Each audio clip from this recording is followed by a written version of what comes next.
తల్లిదండ్రులు ఎలా ఉంటారు అంటే వాళ్ళు సంతోషించిన విషయాలనే చెబుతారు కానీ వాళ్ళని కోత కోసేసిన మోసాలు ద్రోహాలు చెప్పరు, బాధలు చెప్పరు, అప్పులు చెప్పరు, కష్టాలు చెప్పరు. పిల్లలు చదువుకుంటున్నారు, వాళ్ళకి ఎందుకు ఇవన్నీ చెబితే వాళ్ళు డేలా పడిపోతారు. అమ్మా ఇన్ని బాధల్లో ఉన్నారా, అయితే నా చదువు ఎందుకమ్మా అంటాడు.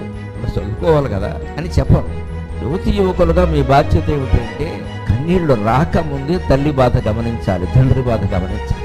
వీళ్ళు ఎంత కష్టపడుతున్నారు మన కోసం అని తెలుసుకోవాలి. సాయంత్రం మీ రాక కోసం మీ తల్లి గుమ్మంలో నుంచి ఎదురు చూస్తుంది.